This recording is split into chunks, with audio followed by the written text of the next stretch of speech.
Assalamualaikum warahmatullahi wabarakatuh. Allahumma shalli wa sallim ala sayyidina Muhammad wa ala alihi wa sahbihi. Bagian yang ke-16. Qu anfusakum wa ahlikum nara. Peliharalah diri kamu dan ahli wargamu atau keluargamu dari api neraka. Kita itu sering tidak berpikir panjang. Karena apa? Karena kebanyakan dari kita itu yang dipikirkan hanya sekitar kemaslahatan di dalam dunia. Tenaga kita, pikiran kita, bahkan waktu kita itu kebanyakan habis mengurusi masalah dunia tanpa kita memikirkan akhirat. Kita sibuk memikirkan supaya bagaimana kita itu hidup enak di dunia, tetapi kita lupa bagaimana supaya hidup enak di akhirat. Jikalau hal yang demikian ini menimpa diri kita, maka sesungguhnya diri kita itu termasuk orang yang kurang akal. Orang yang berakal menurut baginda Nabi besar Muhammad Sallallahu Alaihi Wasallam, beliau mengatakan orang yang berakal itu adalah orang yang punya pola pikir hari ini buat hari esok. Maksudnya dunia untuk akhirat.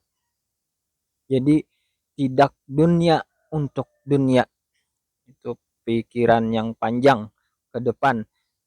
Tentunya memikirkan masalah akhirat, apakah nantinya akan selamat atau tidak. Dunia hanya sementara, akhirat selamanya. Jadi orang yang memikirkan perihal masalah dunia yang sifatnya sementara jelas kurang akalnya. Nah, itulah kita. Dunia ini bukan tujuan, seperti kata Bang Haji. Dunia hanyalah persinggahan dari sebuah perjalanan panjang. Dunia bukanlah tujuan, namun hanya ladang tempat bertanam. Pesta pasti berakhir. Dunia pasti berakhir. Kita pasti meninggalkan dunia ini, dan tempat kita yang kekal adalah akhirat. Nah, hari ini pengkajian kita terkait di dalam hal upaya untuk membersihkan diri dari segala sifat atau dari kekotoran atau najis atau perkara-perkara yang merusak diri kita. Upaya ini diri kita itu terpelihara dari api neraka. Jadi istinja itu kalau dari segi arti ya membersihkan diri kita, baik itu dari najis atau kotoran-kotoran lainnya. Saya membagi istinja ini ada 5, sebagaimana syahadat sudah kita bagi 5 dan istinja pun kita bagi 5. Dalam hal apa istinja ini? Untuk salat nantinya. Setelah ini mungkin wudhu akan kita bahas, bersuci untuk mencapai kesempurnaan salat. Jadi kalau biasanya orang menyebut istinja itu ada istinja zahir, ada istinja batin. Kalau kita rincikan yang batin itu ada 4, yang zahir ada 1. Jadi ada 5 sesuai dengan kedudukan diri kita. Ada istinja syariat, tarikat, hakikat, ma'rifat, dan sir. Ini masing-masing ada kedudukan pada diri kita, jasad, hati, roh, nur, zat. Tetapi ini bukanlah tingkatan semakin ke atas maksudnya bukan tingkatan yang awal pengkajian, bukan syariat dulu yang dikaji, tetapi ini adalah tingkatan tentang keadaan diri kita semakin ke batin, ke batin, ke batin, atau ke dalam, ke dalam, ke dalam, begitu. Jadi sekali lagi ini bukan tingkatan awal pengkajian syariat itu, namun tingkatan mulai luar, zahir. Istinja syariat itu biasanya itu seputar membersihkan jasad dari kotoran atau najis. Itu untuk syarat sah salat, diri kita ini wajib bersih dari kotoran atau najis. Jadi itu seputar lahiriah yang dibersihkan. Biasanya kalau BAB atau cebok, orang bilangnya itu cebok, itu biasanya hilang warna, hilang rasa, hilang bau. Biasanya itu hilang warna, hilang rasa, hilang warna, hilang bau. Mungkin nanti ini kita kupas lagi di bab yang lain. Untuk saat ini kita yang garis besarnya dulu. Jadi istinja zahir, istinja syariat membersihkan jasad atau lahiriah kita dari kotoran, dari kotoran atau najis. Termasuk mandi juga ini termasuk membersihkan. Kemudian istinja tarikat itu membersihkan hati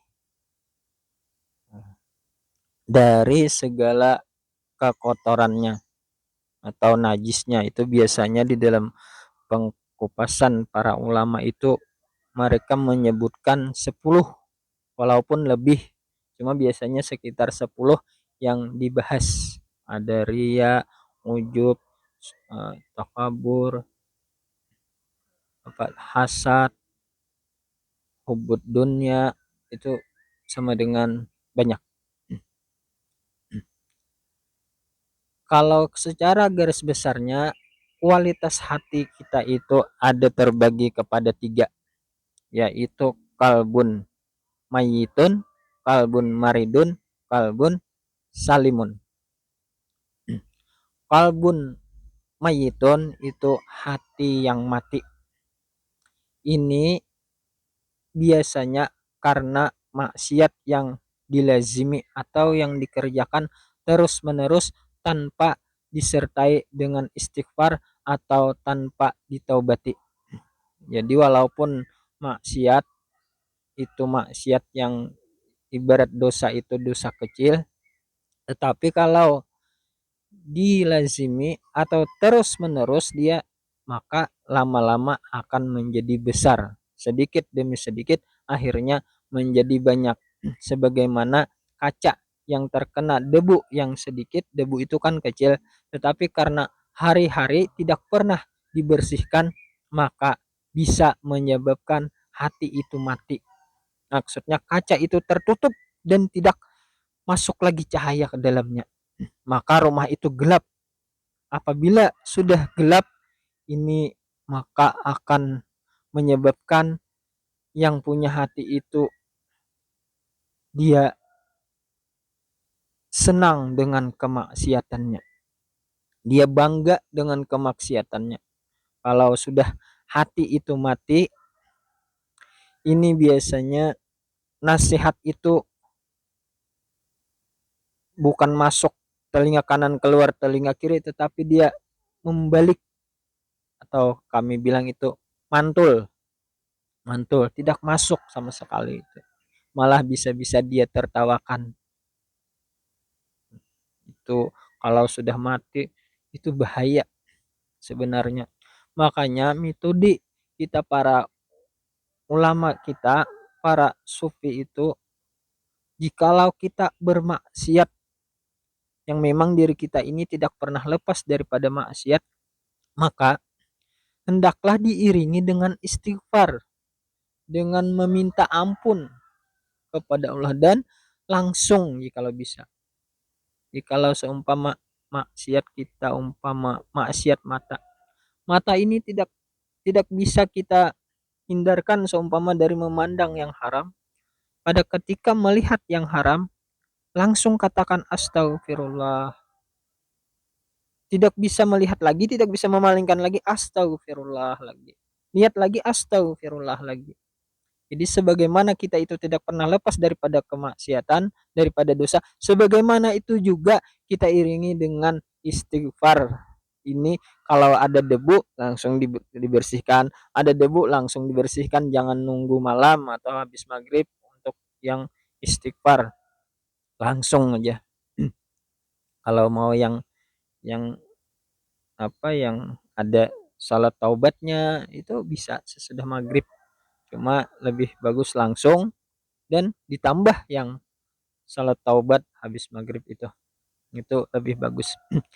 Jadi sebenarnya bagi seseorang yang tidak maksum atau kita-kita ini yang bukan nabi, itu senantiasa istighfar itu kita iringi atau kita ucapkan walaupun kita tidak mengerjakan maksiat. Sepaling tidak jangan kurang daripada 100 kalau mau ideal itu.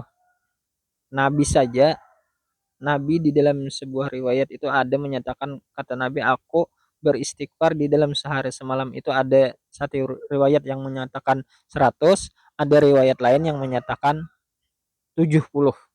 Nah, itu Nabi. Tapi istighfarnya Nabi bukan atas dosa. Tapi kita yang berdosa ini sebenarnya walaupun istighfarnya tidak usah diucapkan di dalam hati bisa juga. Yang penting ada istighfar. Ada lagi dari kalangan tasawuf itu mengatakan mereka itu bersalawat. Karena dengan salawat itu sama dengan satu kali bersalawat itu sama dengan satu kali istighfar yang diterima. Jadi bisa juga diiringi dengan salawat. Kalau saya itu lebih dominan kepada salawat karena salawat ini adalah rahmat yang besar. Jadi otomatis di sana dosa diampuni. Itu cara supaya kita itu hati kita itu jangan sampai mati. Kalau ada kita menemukan saudara kita atau keluarga kita, tadi kan ku anfusakum wa ahlikum nara. Keluarga kita, anak kita, saudara kita, ada yang kita lihat doyannya itu maksiat,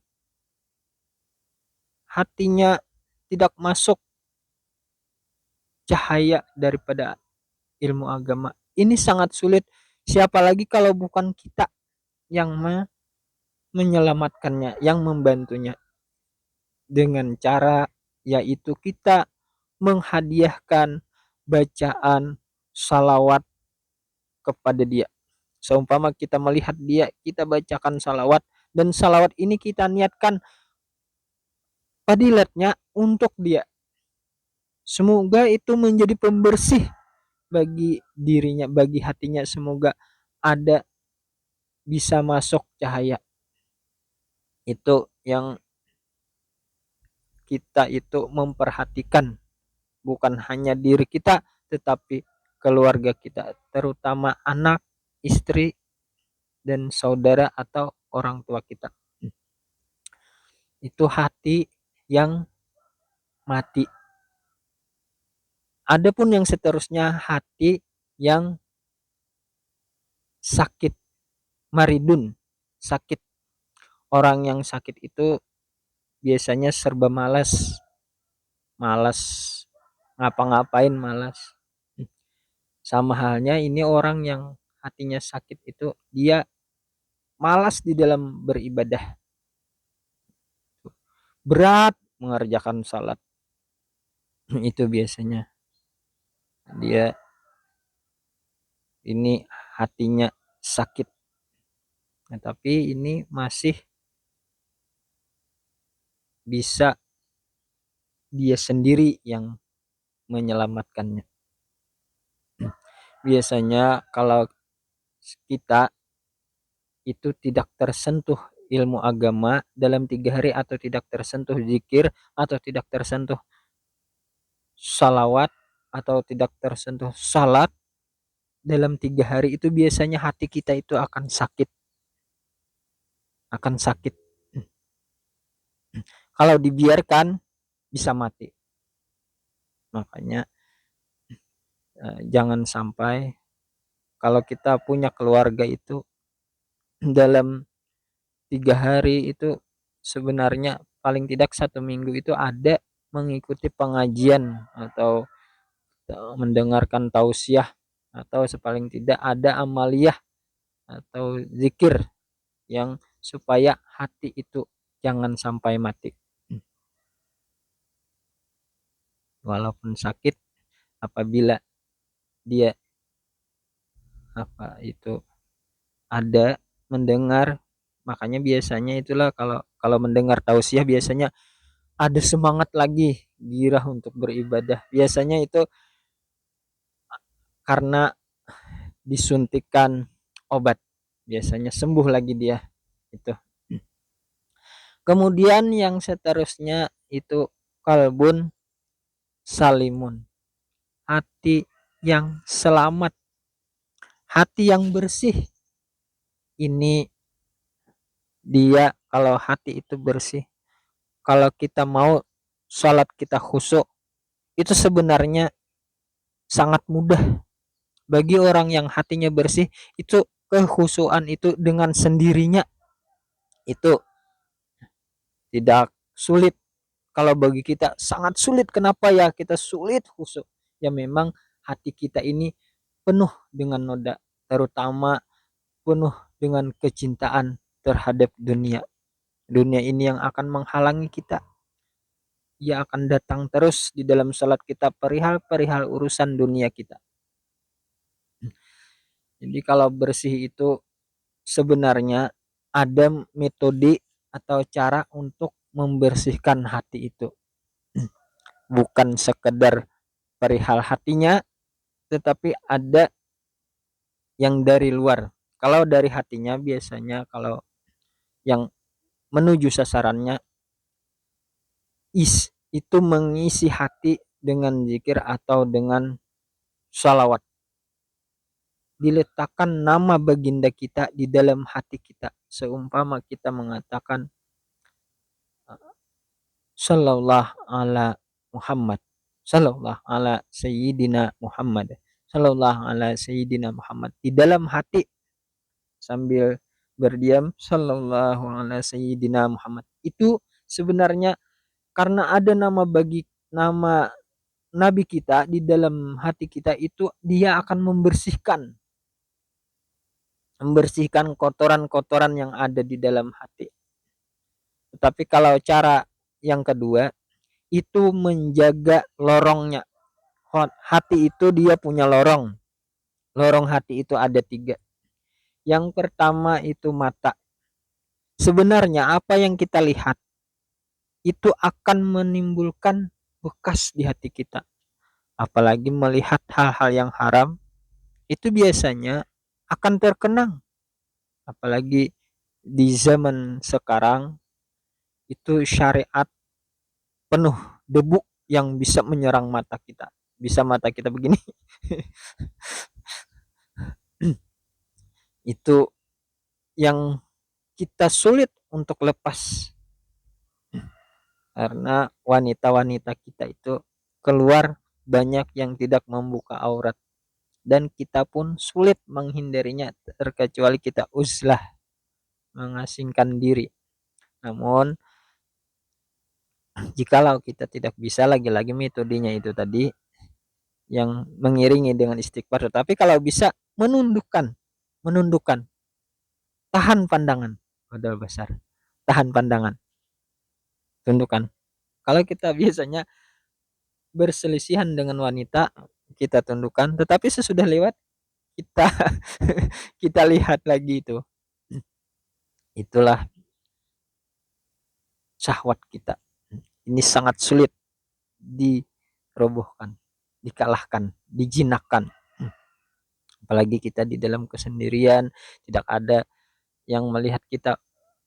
Itu biasanya kalau ada yang lewat, itu biasanya kita mudah memandangnya. Jadi itu menundukkan pandangan. Kalau tidak kita tundukkan, dia bisa pas pada ketika kita sholat, dia akan timbul karena membekas di hati kita. Nah, jadi pandangan ini adalah salah satu yang bisa merusak hati kita. bisa mengotori hati kita dan membuat gelap hati kita kalau tidak segera dibersihkan. Jadi yang dijaga untuk menjaga hati itu sebenarnya pandangan. Pandangan dijaga. Jadi bukan hatinya sebenarnya. Pandangan yang lorong, tempat masuknya virus-virus atau penyakit-penyakit hati. Itu yang dijaga sebenarnya. Dan ini kalau kita uzlah itu mudah, tetapi kalau kita ada yang pekerjaannya sehari-hari itu dia harus keluar, ada yang di pasar. Wah, di pasar ini sangat sulit, di mall sangat sulit.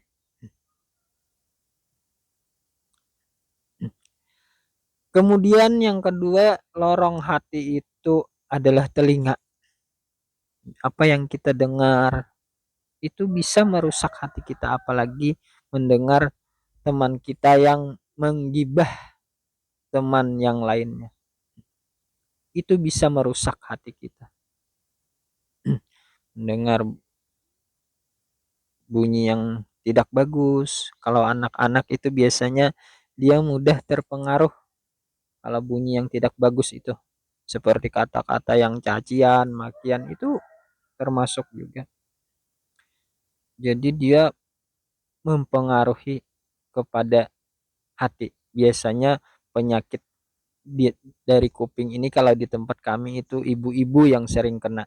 Kalau laki-laki itu biasanya lorong lewat mata, jalur yang mengotori hati. Kalau ibu-ibu lewat telinga itu biasanya senang dengar yang tidak pantas, yang tidak bagus, yang sifatnya adalah dosa. Kemudian yang ketiga itu lewat mulut.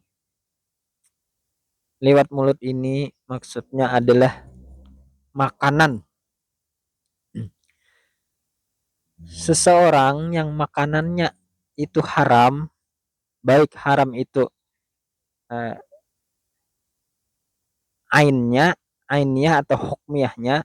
Kalau ainiyahnya itu seperti babi begitu yang haram-haram, seperti yang bertaring dia makan, ular dimakan, kodok dimakan.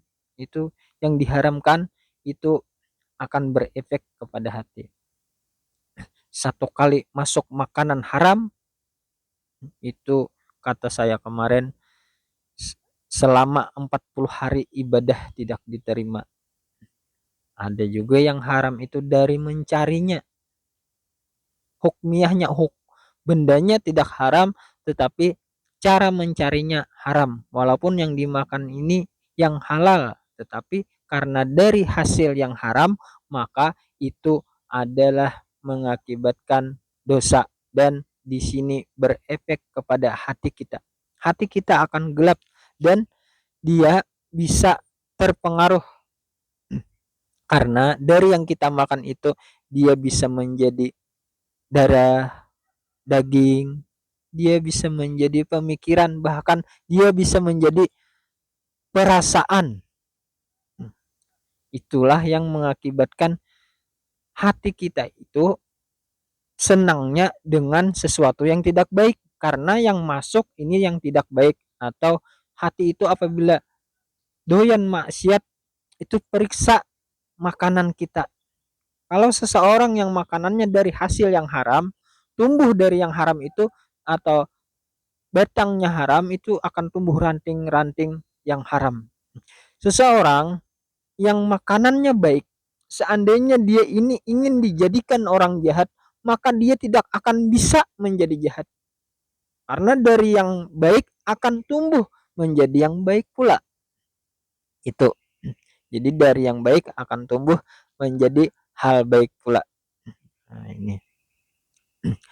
Kemudian kalbun salimun ini dia itu akan memiliki ketawaduan yang tinggi, tingkat kerendahan hati yang tinggi, yang dia itu tidak pernah lagi merasa lebih baik daripada orang lain. Sebagaimana Sultanul Aulia Syekh Abdul Qadir Al-Jilani, beliau itu punya perasaan yang kata beliau, keadaan manusia yang hari-hari ditemui ini ada berapa? Rasanya 7. Saya, kata beliau, tidak lebih dari orang yang 7 ini. Apa yang 7 ini? Yang ada dari sana tuh orang tua, ada pemuda, ada anak-anak, ada orang kaya, ada orang miskin, ada orang gila, ada orang kafir. Itu biasanya hari-hari yang ditemui itu, kata beliau. Dan saya tidak lebih dari yang 7 itu. Nah, padahal beliau adalah Sultanul Aulia. Inilah perasaan seorang wali itu biasanya memang begitu. Dia tidak merasa hebat, dia tidak merasa bagus. Itulah yang yang saya katakan kemarin, apa, Iza tawada al abdu rafa'ahu Allahu ila sama'i sabi'ah. Bila mana seorang hamba itu merasa rendah dirinya, maka itulah derajat yang tinggi, yang sampai ke langit ketujuh itu. Itu maksudnya derajat yang tinggi itu akan didapat dengan kerendahan hati. Itu dengan sendirinya apabila hati kita itu bersih. Nah, itu yang selamat, maksudnya selamat itu dari segala sifat tercela. Dulu Nabi Adam pada ketika di dalam surga, beliau menghadap Tuhan itu laksana seorang pejabat. Jikalau kita letakkan jabatan itu seumpama gubernur menghadap presiden. Tetapi pada ketika beliau melakukan suatu melanggar larangan, kemudian dilempar ke dunia, pada ketika menghadap Tuhan karena sesudah melanggar larangan, maka perasaan beliau adalah perasaan yang teramat hina.